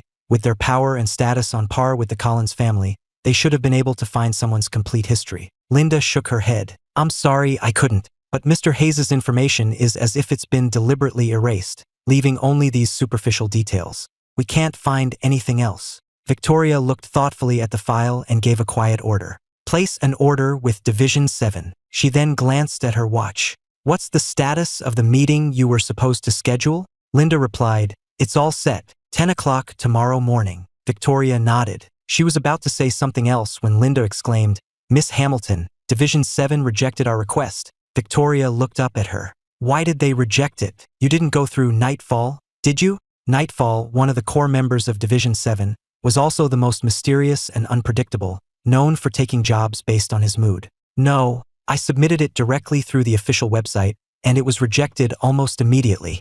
The confusion in Victoria's eyes deepened. Then we'll hold off on the investigation for now. The most important thing is to first confirm whether Ethan is really my brother. In the CEO's office at Apex Innovations, I was wearing a uniquely shaped earpiece, listening to the chatter of 7, one of the 4 elders of Division 7. That Hamilton girl from New York was looking into you. I rejected the request. Any reward for me? I lowered my voice. No, so heartless. But do you have some history with her? Why is she investigating you? Do you need Division 7 to send someone to help? No need. Hanging up. I cut the connection, leaving 7 to fume on the other side of the world. After shutting down my computer, I called Sarah into my office. Get the car ready. Sarah glanced at the clock, noting it wasn't yet the end of the workday. Mr. Hayes, aren't you waiting for Miss Collins to pick you up? Since her boss and Chloe got together, she found her driving duties had significantly decreased. Chloe handled all the commuting. I retorted, why should I wait for her to pick me up? Can't I go and pick her up from work? Chloe, planning her time, left work early, intending to pick me up just like yesterday. But as soon as she walked out of her company building, she saw a luxury car parked at the entrance. Miss Collins, doesn't that look a lot like Mr. Hayes's car? Jessica was still wondering when the rear passenger window rolled down. It really is Mr. Hayes. Jessica's mouth fell open. Mr. Hayes, what are you doing here? I rested my elbow on the window frame, a smile playing on my lips as I looked at Chloe. What else would I be doing here at this time? I'm here to pick up your boss from work, of course. Chloe lowered her head with a small smile, her long eyelashes casting a delicate shadow as the evening sun danced in them, creating a dreamlike beauty. My heart gave a pathetic, hard thump. I thought to myself, if it hadn't been for Sophia, I probably would have fallen for this captivating beauty in my past life. I gave a slight cough to cover my reaction and tapped my finger on the window frame. Get in. Chloe murmured her assent. Just as she opened the door, she heard Jessica call out, Miss Collins, do you know what you look like right now? Chloe's eyes narrowed. Jessica's heart trembled, but she bravely continued, like a blushing bride about to step into her wedding carriage. Sarah and I both burst out laughing. Compared to Jessica's bold behavior, I felt I was quite good at managing my subordinates. Chloe beckoned to Jessica with her finger. Come here. Jessica cleverly switched tactics and clung to my leg. Mr. Hayes, save me. A sinister smile played on Chloe's lips. It seems you don't plan on going home. With that, she ignored her and ducked into the car. Seeing Chloe in the car, Sarah started the engine and asked, Mr. Hayes, are we heading to Royal Gardens? She didn't yet know they were living together and just assumed it was a simple pickup. This time, I turned to Chloe, asking for her opinion with my eyes. But before Chloe could say anything, Jessica piped up again. Sarah, you just don't get it, do you? With Miss Collins and Mr. Hayes' relationship now, it doesn't matter where you take them. It's just a change of scenery. Chloe raised an eyebrow but didn't argue this time. Sarah, however, looked confused, only setting the destination after I instructed, to Royal Gardens. Before driving off, she glanced back at Jessica. Are you sure you're not coming with us, Miss Jones? No need. I still have to drive Miss Collins's car. Jessica waved her hand, and then, a thought seemed to strike her. Her gaze towards Sarah turned gleeful. What goes around comes around. Today, Sarah, you get to experience what I go through. She then turned and walked away, not giving Sarah a chance to ask what she meant. Sarah was indeed confused, but she quickly understood Jessica's meaning. Hearing the intimate sounds from the back seat, she couldn't help but think that she had also driven her boss and Sophia, but had never seen them kiss. It seemed Sophia really was just an anomaly. Just then, a ringing phone shattered the intimate atmosphere in the back. Panting, I gently pushed an impassioned Chloe away, picked up my phone, and glanced at the caller ID. What's up, Lily? There was a moment of silence on the other end, then a distinctly youthful, girlish voice said, Ethan. I grunted in acknowledgement. Are you doing okay over there? Chloe couldn't help but glance at me several times. She knew I had a sister, the daughter of the director of the orphanage that had taken me in, but she had never seen how we interacted. She didn't know I would be like this with her. As if all my sharp edges and masks had been put away, my voice filled with tenderness. Though she didn't want to admit it, she couldn't help but feel a pang of jealousy. Lily had no idea that because of her, her future sister-in-law was already feeling possessive. I'm fine over here. I just wanted to ask, did you and Sophia break up? I hummed in confirmation. You saw it on Twitter? Lily's voice was filled with an unmistakable sense of relief and joy. Ethan, you finally see the light. Hearing her relieved tone, I felt a wave of shame, a problem that my assistant and my sister could both see clearly. How could I not understand it? It was just that because of our life and death promise in the first life, even knowing that the Sophia of the second life was using me, I never gave up, always thinking things would be fine once she regained her memories. Do you have a new girlfriend now? Lily's voice pulled me back from my thoughts. I hummed in agreement, glanced at Chloe, and replied with a smile, I'll bring her to meet you when I have time. After I spoke, there was a long silence from Lily's end. Just as I was about to think the call had dropped, she spoke again, her voice hesitant. Ethan, is she in Miami too? I'll fly over tonight to check her out for you. I instinctively asked back, don't you have a competition? Then I guessed her worry and didn't know whether to laugh or cry. She's the one for me. You don't need to worry. What if that makes me more worried? You just broke up with Sophia and you're already so sure about this person. And with that, she hung up. After hanging up, I turned to look at Chloe.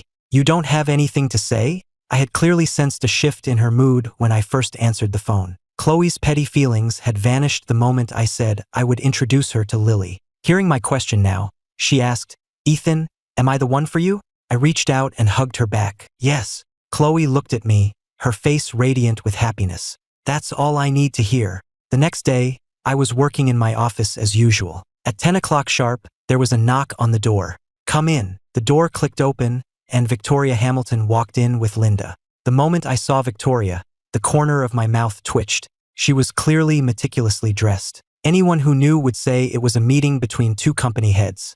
Anyone who didn't would think she was here for a blind date. I was familiar with the Hamilton heiress, the leader of the New York Hamilton family, who had a single mother known for being a powerhouse. And this Miss Hamilton had perfectly inherited all of her mother's qualities. But rumor had it she was cold and aloof, and certainly not one to spend much time on her appearance. What was this all about? If I hadn't met her in my past life, I would have thought it was someone else. Seeing my reaction, Linda's heart sank. Had she overdone it? She remembered that morning. Her boss had insisted on dressing up to meet her brother. Despite Linda repeatedly emphasizing that the DNA test hadn't been done and this might not be her brother, her boss had spent 3 hours trying on clothes in front of the mirror, dissatisfied with everything. In the end, Linda had to make the decision and pick out this outfit for her indecisive boss. And now it seemed to have backfired. I was the one to break the silence. Miss Hamilton, an honor to have you here. As soon as I spoke, Linda saw her boss stumble slightly and couldn't bear to watch. Having been with her for so long, she knew her boss was obsessed with her brother, almost to the point of madness. Victoria, unaware of what her subordinate was thinking, lit up with surprise upon hearing my voice. You know me? Linda understood perfectly. In front of her potential brother, her boss's IQ dropped to 0.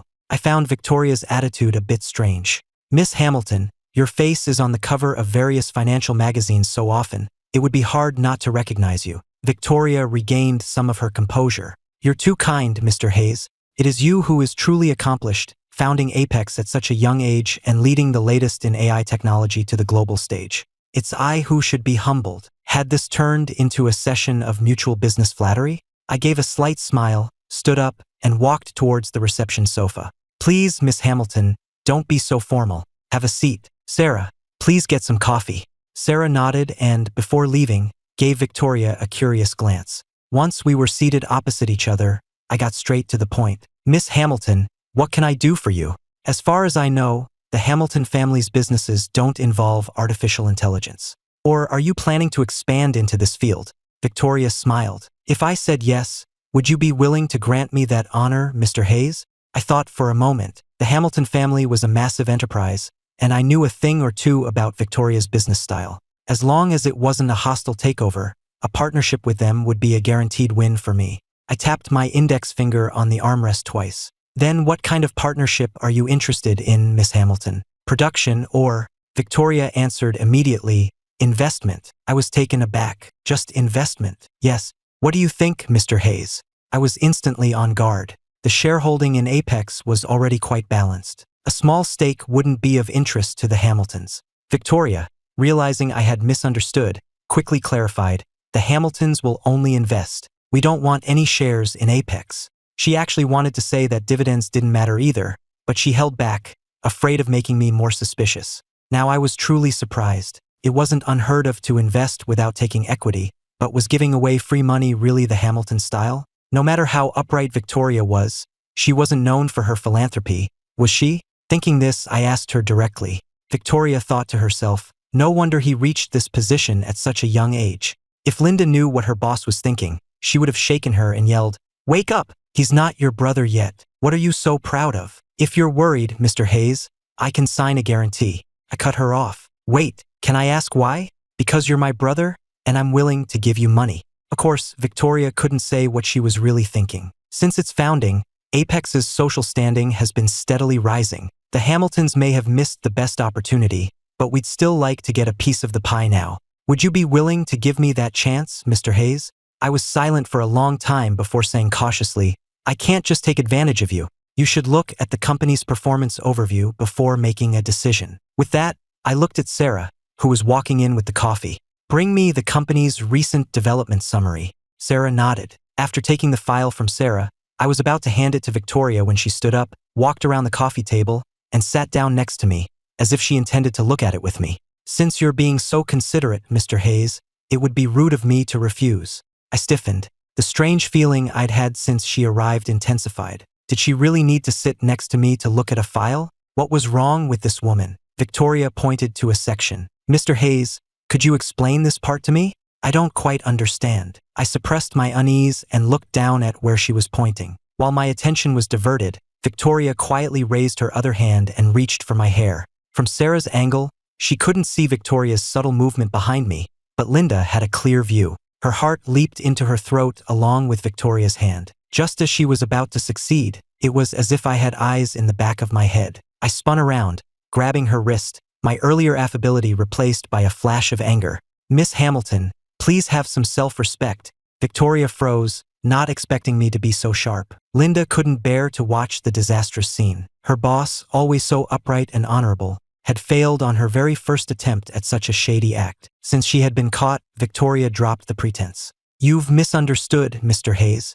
It's just that you bear a strong resemblance to my long-lost brother. I was trying to get a hair sample for verification. I apologize for not explaining beforehand. I was stunned. I had rarely delved into the details of my origins in this modern life. I only remembered being snatched away by a man in a black ski mask right after I was born. After a long car ride, Once he was sure he had shaken off his pursuers.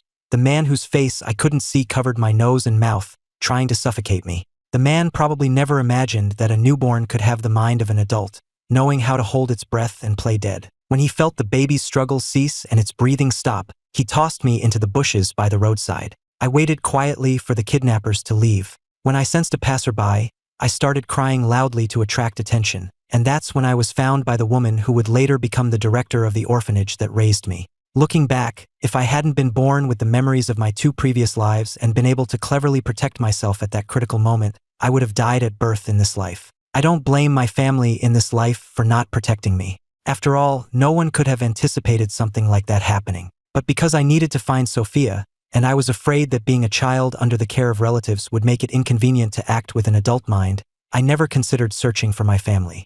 I just never expected that 19 years later, a potential relative would come looking for me. After that brief recollection, I didn't respond to Victoria's apology. Instead, I asked another question. So, you investigated my background for this reason as well? Victoria was stunned again. You knew. Do you underestimate me that much, Miss Hamilton? I smiled. If I couldn't even detect someone digging into my past, I should probably just hand over my position as CEO. Victoria felt a mix of shame and relief. Seeing that I wasn't angry, she apologized again and then made her request directly. Since you already know Mr. Hayes, would you be willing to do a DNA test with me? Sarah heard this as she walked in with the coffee. As she set it down, her eyes darted back and forth between her boss's face and Victoria's. She wasn't sure if it was just her imagination, but they did seem to resemble each other. My gaze fell on the swirling surface of the coffee as I tapped my fingers on the armrest. Seeing me hesitate, Victoria grew anxious. Mr. Hayes, our entire family is heartbroken and filled with guilt over my little brother's disappearance. But so much happened so suddenly back then. Not only was my newborn brother kidnapped, but our father also vanished. On top of that, a host of relatives and shareholders tried to take advantage of the chaos. My mother almost didn't make it through childbirth. All these years, we've been searching for him. Even knowing the odds were against him after being taken under those circumstances, we never gave up. If you really are my brother, can you give us a chance?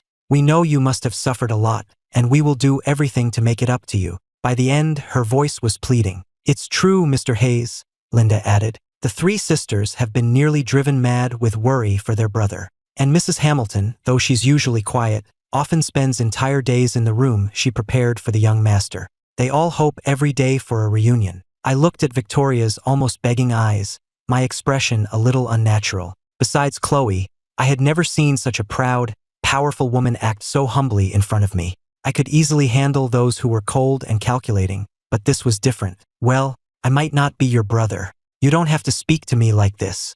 As I spoke, I reached up, pulled out a few strands of hair with the roots intact, and handed them to Victoria. I have other things to do this afternoon. If you want to do a DNA test, you can go ahead on your own. Seeing this, Sarah reminded me with concern. Mr. Hayes, aren't you going with them? If you just hand over your hair like that, aren't you worried someone might use it for other purposes?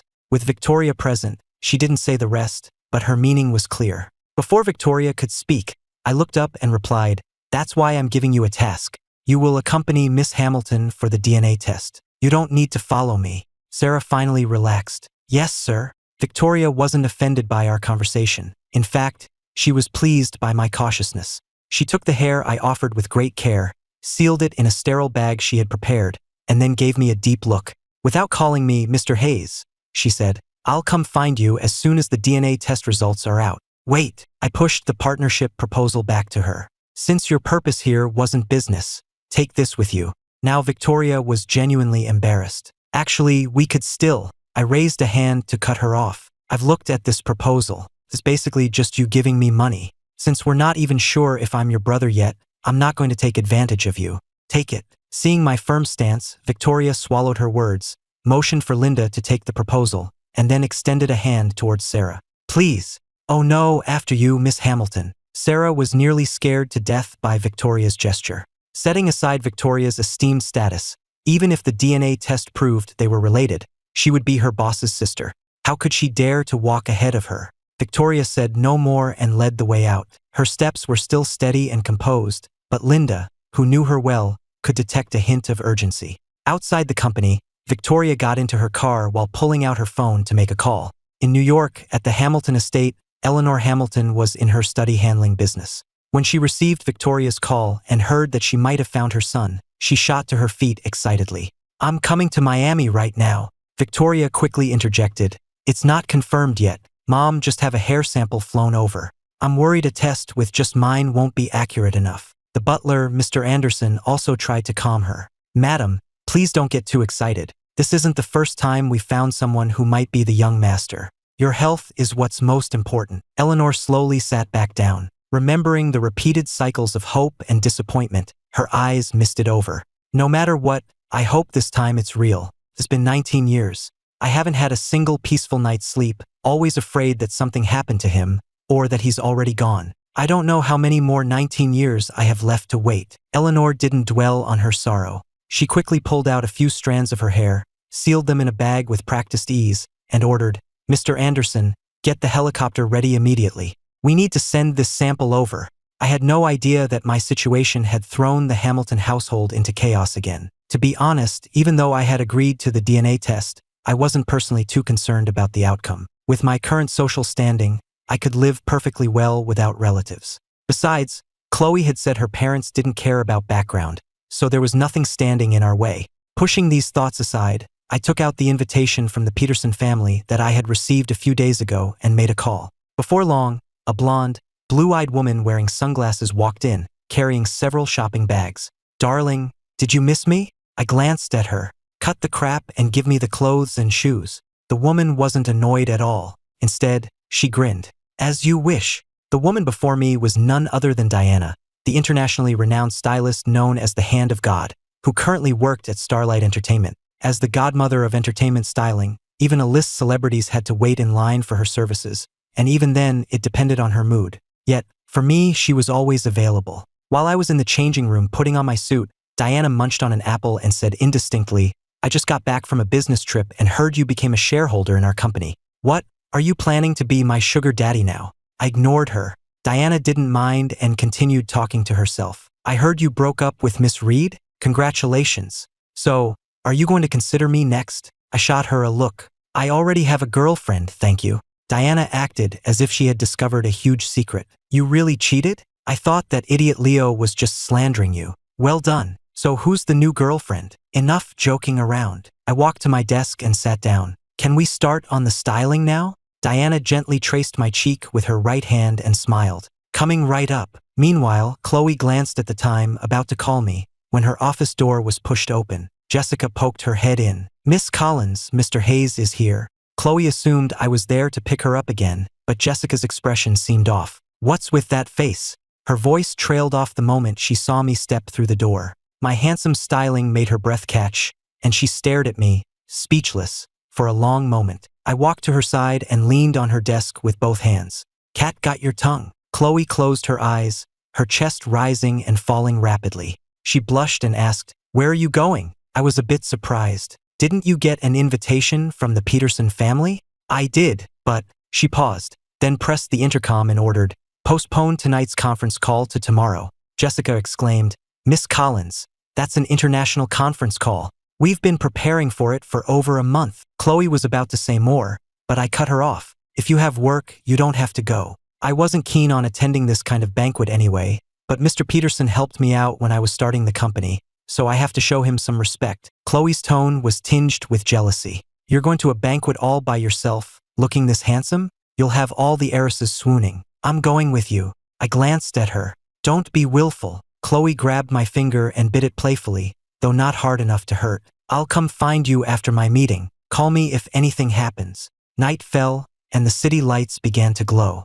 A steady stream of luxury cars pulled up to the Peterson residence. Mr. Peterson and his son stood at the entrance with smiles, greeting each arriving guest. When I arrived, the bustling entrance suddenly fell silent, replaced by a series of sharp intakes of breath. Mr. Peterson was also taken aback when he saw me, then he pulled his son forward. Usually, all the focus is on Mr. Hayes' capabilities and charisma. Only today do I realize his looks are just as impressive as his skills. "Dressed like this, you put Hollywood stars to shame." I handed him the gift I had prepared. "You're too kind, Mr. Peterson. Just having you here is an honor, Mr. Hayes. You didn't need to bring a gift." Mr. Peterson said with a gentle chiding, but he cheerfully accepted the gift box and handed it to a butler. I offered a slight smile. It's my pleasure. Dylan, this is the young man I'm always telling you about. Mr. Peterson pushed his son, Dylan, forward. He's only 19 and he's already the CEO of a public company. In the business world, he's even more formidable than your old man. Look at you, you're almost 19, and you can't even crack the top 500 in your class. All you do is fool around. I don't expect you to be as amazing as Mr. Hayes. If you were even a fraction as capable, I could worry a little less. I know. You say it 100 times a day. Aren't you tired of it? Dylan slapped his father's hand away and shot me an annoyed glance. You can greet the guests yourself. I'm going to find my cousin. This kid. Mr. Peterson watched Dylan run off, fuming, then turned back to me with an apologetic smile. My apologies, Mr. Hayes. I've spoiled him. I'll be sure to give him a good talking to when I get home. I felt a headache coming on. I knew Mr. Peterson meant no harm. He just had the common parental habit of comparing children. But it had inadvertently made me an object of resentment. And from what Dylan said, this wasn't the first time his father had lectured him like this. Your method of parenting might be a bit misguided, Mr. Peterson. Everyone has their own path. Don't push your son too hard. Yes, you're right, Mr. Hayes. Mr. Peterson beckoned a waiter over. Please, Mr. Hayes, head inside. I nodded and followed the waiter.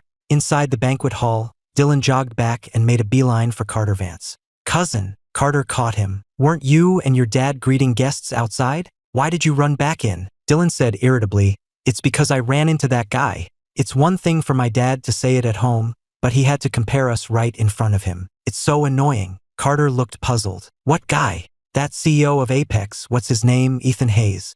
Dylan pouted. Does this guy have something against me?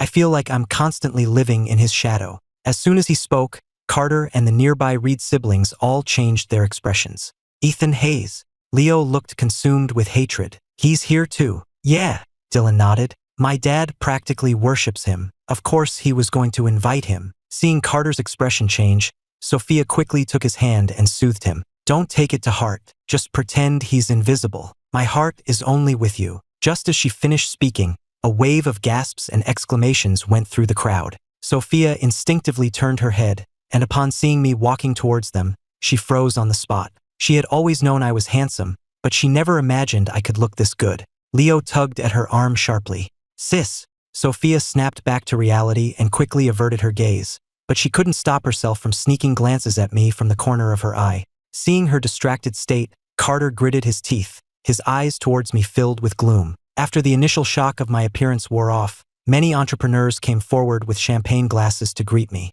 High society banquets were, to some extent, networking events for business magnates. Due to my company's leading position in Miami and the fact that I rarely appeared at such events, I was quickly surrounded by guests. Dylan looked at me, the center of attention, and then at the neglected Carter. He couldn't help but step forward to defend him. Anyone who knows would think this is my grandfather's birthday party. Anyone who doesn't would think it's Mr. Hayes's personal gala. Stealing the spotlight the moment you arrive. Are you disrespecting the Peterson family, or do you just love showing off? He deliberately raised his voice, causing the entire banquet hall to fall silent. The people surrounding me turned their heads, wondering what Dylan was up to. Just then, someone remarked, Isn't that Director Reed from Apex? The comment sent ripples through the crowd. My relationship with Sophia was no secret among Miami's elite, especially after the huge drama on Twitter yesterday. A love for gossip is human nature, and even the wealthy are not immune. In an instant, everyone's eyes were darting between me and Sophia. A young man standing next to me couldn't resist retorting, Director, didn't you see Twitter yesterday? She's already been kicked out by Mr. Hayes. Humiliated in public, Sophia's face turned cold, and any lingering affection she had felt for me vanished. Leo, who couldn't stand seeing his sister insulted, put an arm around Carter's shoulder and shot back, We should thank Mr. Hayes for not marrying her. Otherwise, how could my sister and Carter have gotten back together? His action and words drew everyone's attention to Carter. Someone couldn't help but ask curiously, And who is this? You mean my cousin? Dylan immediately stepped forward to introduce him. This is Carter Vance, from the Vance family of New York. The Vance family, one of the 10 great families of New York? Someone exclaimed. Who else? Dylan gave the person a look that said, Obviously.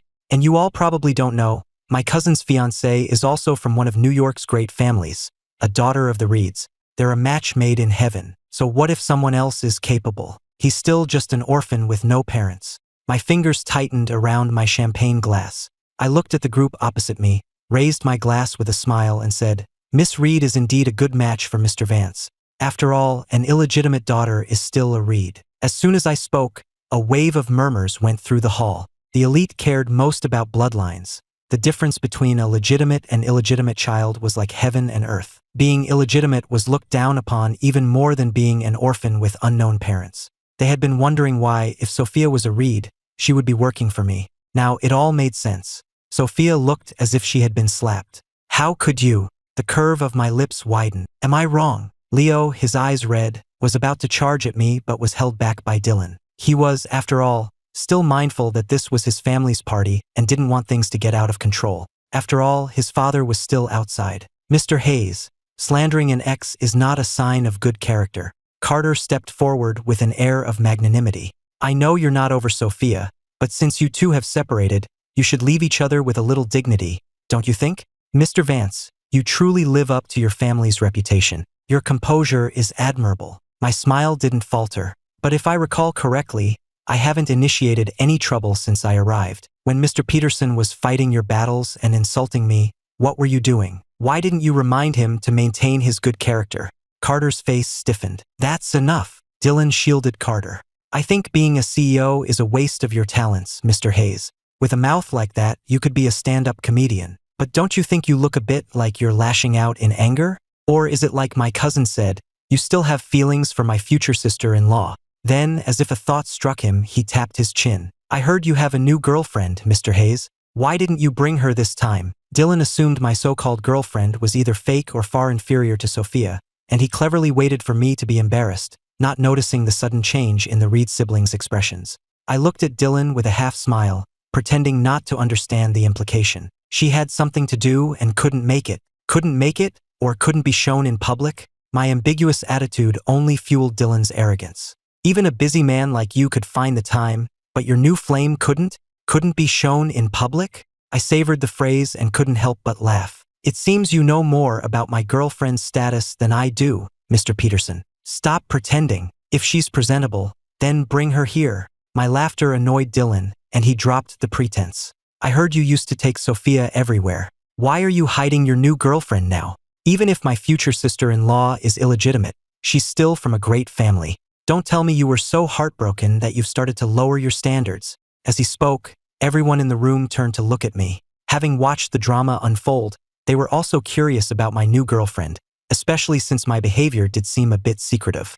Just then, the sound of high heels clicking on the floor came from the entrance, accompanied by a woman's voice, holding back laughter. Miss, someone just said that Mr. Hayes is lowering his standards by being with you. Hearing this voice, most of the guests were stunned, while the Reed siblings turned pale. Chloe walked up to me as if no one else existed, took my arm, and said with a pitiful expression, "You're being provoked like this and you still won't even mention my name. Am I really that unpresentable?" I stared at her, stunned. "Why are you here so early? Is your meeting over?" Chloe glanced at the crowd. "The meeting can be postponed. If my boyfriend is being bullied, I'm afraid I might not be able to control myself and end up burying everyone here." If anyone else had said that, the crowd would have scoffed. But this was Chloe Collins. The moment Chloe walked in, the guests were unsettled. Since she was managing her family's branch in the city, most of the business owners present had seen her face before. But who could have told them that the girlfriend they thought Ethan was hiding was Chloe Collins? And her attitude towards him was simply jaw-dropping. After a long silence, the hall erupted. Mr. Hayes' girlfriend is Chloe Collins. He really kept that under wraps.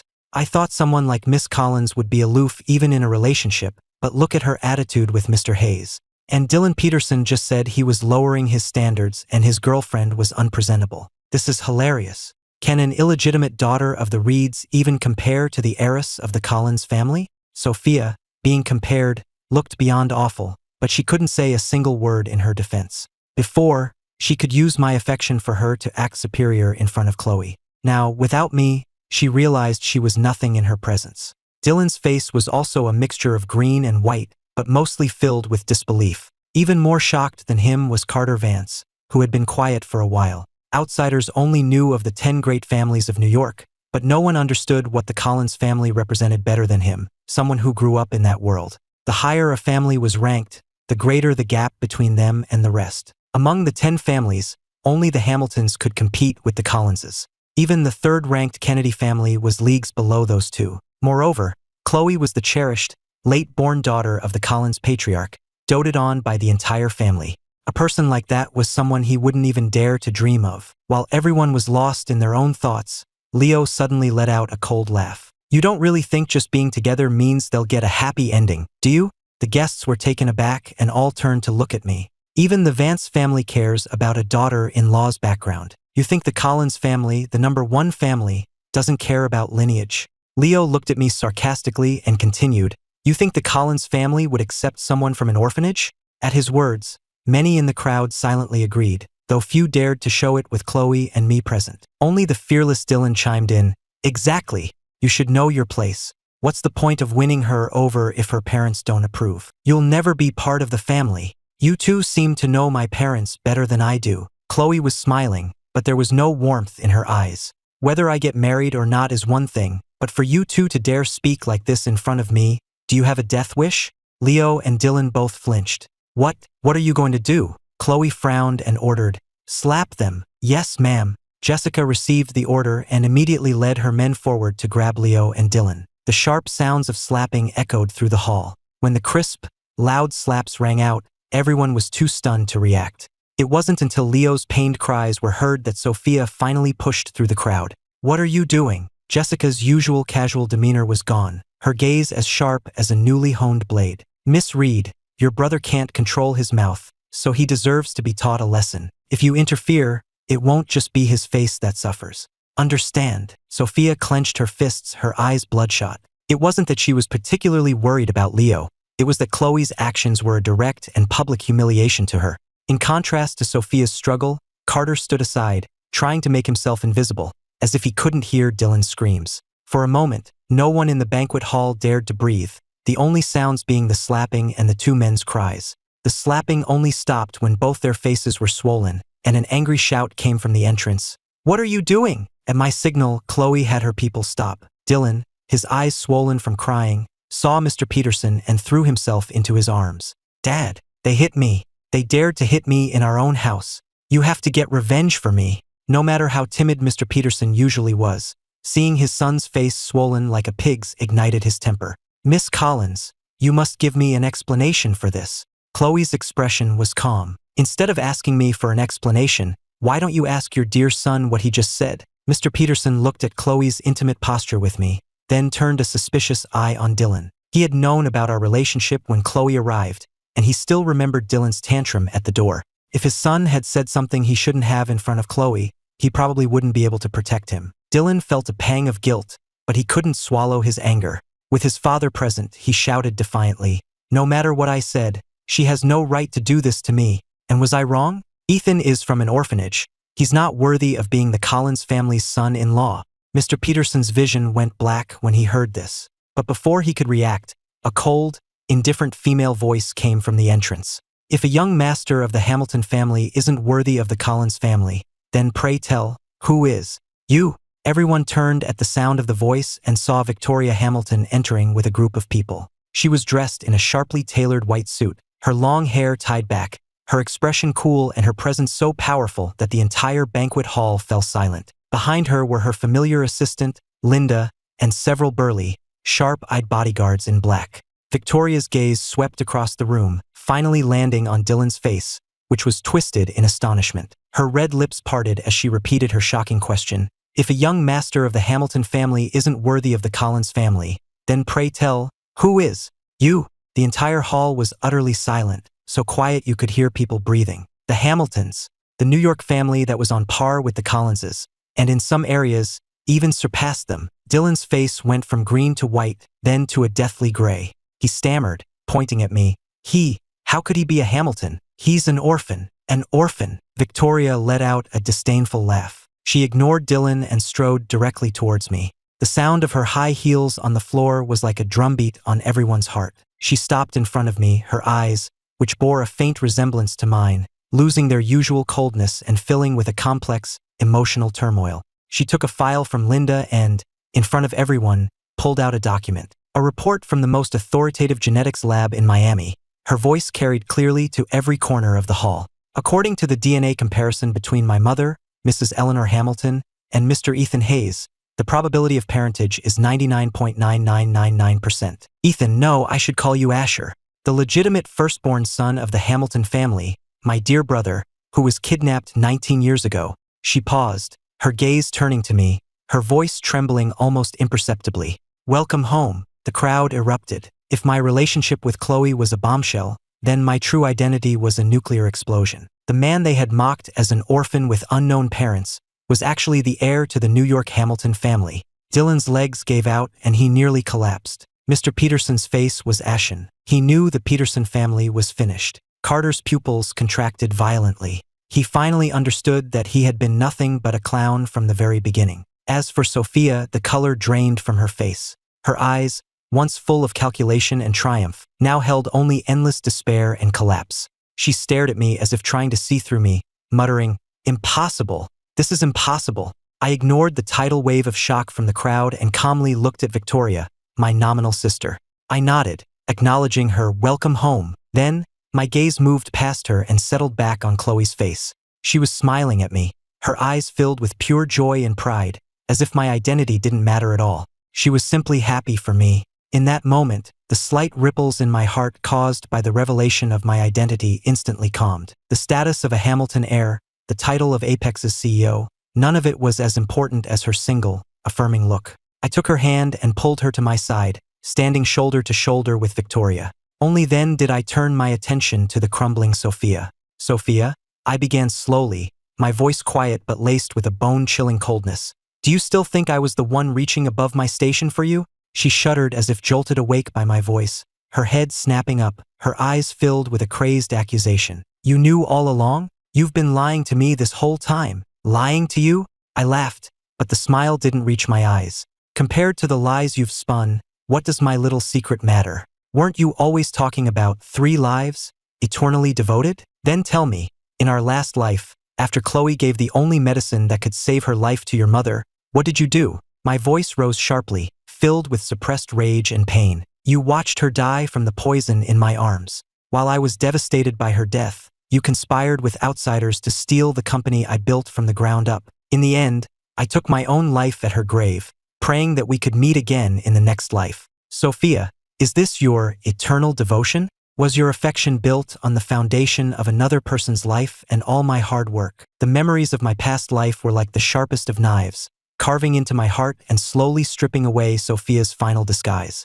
Her face was deathly pale. She stumbled back a step, her lips trembling, unable to utter a single word. The surrounding crowd was dumbfounded, shocked to learn of such a horrifying backstory. I gave her no room to breathe, pressing forward. I was reborn with the memories of my past life, and I thought you were just at a disadvantage without your own. I brought you to my side, gave you a position in my company, promoted you, helped you return to your family, and manage their business for you. I can say with certainty that I have never wronged you in any way. But what about you? How did you treat Chloe? I turned sharply to Chloe, my voice filled with lingering fear and tenderness. Did you think I didn't know that you were the one who poisoned her? You wanted to pull the same trick again, to stage another life-saving drama to make me feel indebted to you and come back to your side. No, it wasn't me. Sophia finally broke down, screaming incoherently. Not you. I sneered and snapped my fingers. Sarah immediately understood and handed a USB drive to the banquet hall staff. Soon, a security video began to play on the large screen. In the video, Sophia could be seen sneaking into Chloe's kitchen and pouring a packet of powder into her drinking water.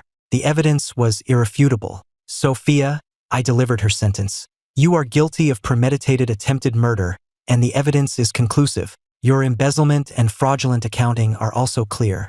What you owe me, and what you owe Chloe, you can spend the rest of your life repaying in prison. As soon as I finished speaking, several uniformed police officers entered and walked directly towards Sophia and Leo. Leo was already scared stiff and was easily handcuffed. Sophia struggled like a madwoman, screaming curses, but was ultimately dragged away. Mrs. Reed, as an accomplice, had already been taken into custody by the police at my house. The family of 3 would be reunited in prison. After handling all that, I turned my gaze to the petrified Carter Vance. When our eyes met, he flinched and nearly fell to his knees. I couldn't even be bothered to say a word to him. A single look of contempt was enough to make him understand that he wasn't even qualified to be my opponent. He would pay the price for choosing the wrong side today. The Vance family's standing in New York would plummet because of his foolishness, and he himself would become the laughingstock of high society. Finally, there were the Petersons. Mr. Peterson, his voice choked with tears, pulled Dylan and was about to kneel and apologize to me and Chloe. I stepped aside, my voice as cold as ice. There's no need. From this day forward, Apex, the Hamilton family, the Collins family, and all affiliated companies will terminate all business with the Peterson family. Mr. Peterson, you're on your own. These words were a commercial death sentence for the Peterson family. Mr. Peterson's vision went black, and he fainted. The party ended on a sour note, but the scandal swept through high society at an even faster pace. In the days that followed, everything went as I had predicted. Sophia, Leo, and Mrs. Reed were convicted on multiple charges and sentenced to life in prison. Carter Vance's reputation was ruined, and the Vance family, under the combined pressure of our three families, was quickly removed from the list of New York's great families, reduced to a third-rate clan. The Peterson family went bankrupt, and the father and son fell from grace overnight, paying a heavy price for their ignorance and arrogance. As for me, at Victoria's insistence, I returned to the Hamilton estate in New York. I met my mother, Eleanor Hamilton, who had been waiting day and night for my return, her hair already streaked with gray. She held me and wept, as if releasing 19 years of longing and worry. I also learned that my father had not disappeared, but had been seriously injured while investigating the kidnapping and had been recovering abroad. He had now returned. The Hamilton family was finally, truly reunited. I officially acknowledged my heritage and took back the name Asher. But to the public, I still had them call me Ethan, because the name Ethan carried the weight of my 2 lifetimes of entanglement and rebirth with Chloe. At the same time, I mobilized Division 7, the vast intelligence network I had created to search for Sophia and investigate my past, and in cooperation with the Hamilton and Collins families, we targeted the mastermind behind my kidnapping, the Kennedy family of New York. Faced with absolute power and irrefutable evidence, that once untouchable family collapsed. All involved were severely punished by the law. For what was owed to me from my past 2 lives, I collected it all in this life with interest. 6 months later, Chloe and I had our wedding of the century on a private island in the Aegean Sea. The sea was a brilliant blue, the sky was clear, and the sand was as white as silver. All our friends and family gathered to witness our happiness. My Hamilton parents and sister, the Collins elders, Jessica, Sarah, Lily, everyone's face was filled with sincere blessings. After the banquet, the noise faded away. I took Chloe's hand and led her to a seaside terrace. The moonlight was like water, gently bathing us, and the sea breeze, carrying the salty scent of freedom, caressed our skin. Chloe leaned against me, looking up with starlight in her eyes. She gently stroked my cheek and said softly, "Welcome home, Asher." I bent down and placed a reverent kiss on her forehead, my voice filled with an overwhelming tenderness. "Wherever you are, that's home." Yes, whether I was Ethan or Asher, an orphan or a wealthy heir, these identities were just names to me. Only the person in my arms was the home for my soul, the sole meaning I had sought across 2 lifetimes. I cupped her face, looking into her eyes, which were more beautiful than the stars. The memory of her cold body in my arms in my past life intertwined with the warmth and vitality of her presence now, filling my heart with the ecstatic joy and gratitude of having found what was lost. "Chloe," I said, my voice hoarse, promising each word, "in this life, I will never let you suffer the slightest grievance. I will spend the rest of my life loving you, protecting you, and cherishing you." Her eyes reddened slightly. She smiled, nodded, and stood on her toes.